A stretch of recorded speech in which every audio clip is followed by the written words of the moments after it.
There's a symbol that every Indian cricketer has worn. It's blue, gold, and it sits at the heart. It's the emblem of the Board of Control for Cricket in India. At its center, the Ashok Chakra. Around it, a radiating form, sharp, symmetrical, unmistakably regal. A star. It is seen when MS Dhoni finishes a World Cup with a 6 in 2011, when Kapil Dev lifts the trophy at Lord's in 1983. It is worn by millions today. But its story begins not with cricket, but with rebellion, and with the year 1857.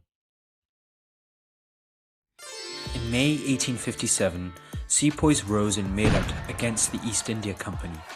Within days, they marched to Delhi and proclaimed Bahadur Shah Zafar as emperor. What followed, remembered as the First War of Independence, spread across North India. Kanpur under Nana Sahib, the siege of Lucknow, the resistance in Jhansi. There in 1858, Rani Lakshmibai fought British forces under Sir Hugh Rose, refusing surrender, riding into battle on horseback as a sovereign defending her state, with her young child tied securely to her back. Her fall marked more than the end of a campaign. It marked the end of a political world in which Indian rulers still fought as independent powers against an encroaching empire. The rebellion was suppressed, but it transformed British policy. The East India Company was abolished under the Government of India Act 1858, and India passed directly under the Crown. In November of the same year, Queen Victoria's proclamation promised religious tolerance and protection for princes. But beneath that language lay a strategic shift. India would now be governed through loyalty as much as through force, and loyalty required structure. It required recognition. It required symbols. The creation of the Order of the Star of India in 1861 established a hierarchy. Knights Grand Commander, Knights Commander, and Companions, into which Indian princes and British officials were placed. This was not merely an honour, it was a system of imperial alignment. To receive it was to be recognised by the Crown and positioned within a hierarchy where authority flowed downward. Much like the system of salute states, in which princely rulers were ranked by the number of guns accorded to them, the order functioned as an instrument of imperial hierarchy, translating loyalty and political usefulness into carefully graded prestige. The design made the hierarchy explicit. A radiating star, precise and ordered, and above it, in its full insignia and in the wider symbolism of British India, stood the Tudor crown. The same crown that appeared on the Viceroy's flag, a dark blue field bearing the Star of India surmounted by the crown, making clear that even the highest authority in India operated under the sovereignty of the British monarch. The message was unmistakable. The star conferred prestige, but the crown defined power. The order itself was carefully adapted to India. There was no Christian cross, no crusading imagery, no European knightly form. Its motto was in Farsi, "Heaven's light, our guide," reflecting the language of courtly prestige across northern India. This was empire learning to embed itself within Indian traditions while maintaining ultimate authority. In the hierarchy of British honours, the Order of the Star of India stood high, but not at the very top. It ranked below the great British orders such as the Order of the Bath and the Order of the Thistle. Even here, the structure of empire was visible. India had its own order, but it remained beneath those of Britain itself. The system was further consolidated in 1876, when Benjamin Disraeli secured for Queen Victoria the title of Empress of India. This was not mere ornamentation.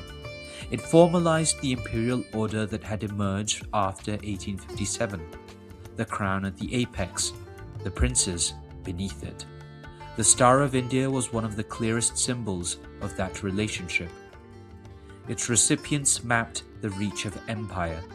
Indian rulers across the subcontinent, British envoys, governors and generals, but also foreign rulers such as the Sultan of Zanzibar and the Sheikh of Kuwait, drawn into Britain's wider diplomatic network.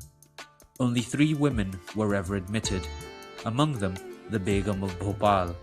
To wear the Star of India was to signal proximity to power and loyalty to it. At the Delhi Durbars of 1877, 1903 and 1911, this system was displayed in full. Princes gathered in splendor, their chests bearing the insignia of the order.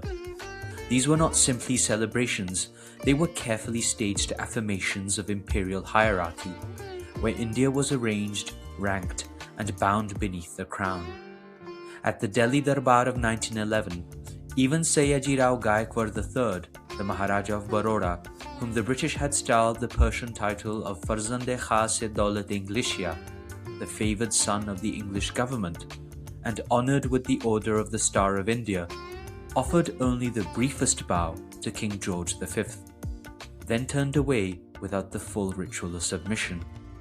Gestures like these did not break empire, but they revealed that its authority was no longer unquestioned.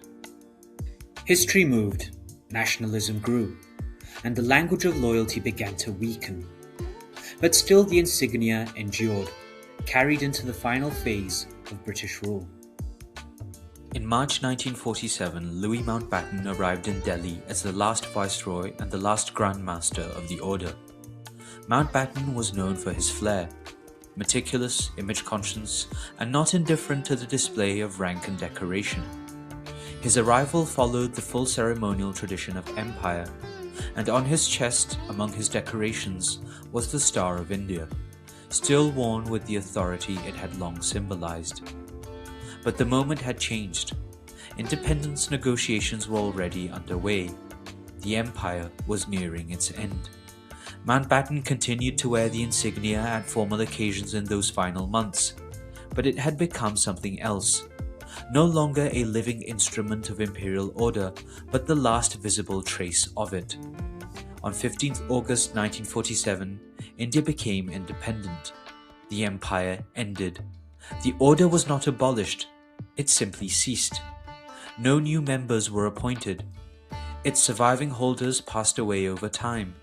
The last among them, Maharaja Tej Singh of Alwar, died in 2009, closing the final living link to the order. And decades later, in a different arena, that form appears again. The emblem of the Board of Control for Cricket in India carries that same radiating structure. There is no direct line of descent, but it belongs to the same historical vocabulary, the same way of representing prestige shaped in the age of empire. Power may pass, but form remains, and meaning changes. Empires often imagine that they are the final authors of meaning, that what they stamp, rank, and adorn will endure in the form they intended. But India has a different habit with history. It does not merely reject what comes from outside, it receives, surrounds, and slowly transforms it. From Scythian nomads and Kushan emperors to cricketing millions, what came from beyond was gradually absorbed into India's own historical rhythm. Like the ocean taking in a river, she allows the foreign shape to enter, only to absorb it into something older, deeper, and more its own. Symbols arrive carrying the authority of conquest, but in time they surrender that authority to the vastness of the civilization that contains them.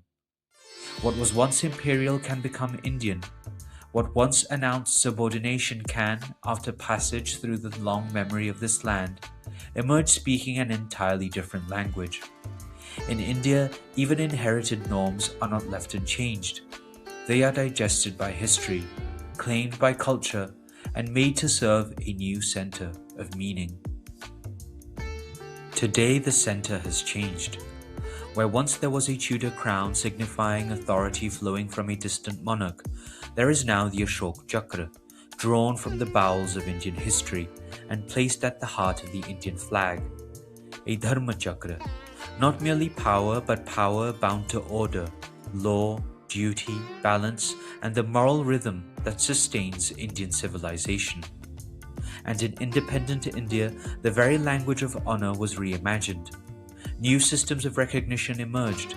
The Bharat Ratna, or Gem of India, in 1954, shaped like a peepal leaf, grounded in Indian aesthetic tradition. The Paramveer Chakra in 1950, bearing the Vajra or lightning bolt of Indra and the enduring motif of the Chakra. Chakras, not crowns, peepal leaves, not Tudor roses. Indian Ratnas, gems and Vajras, not the stars of empire. No longer honours granted from above, but honours defined from within.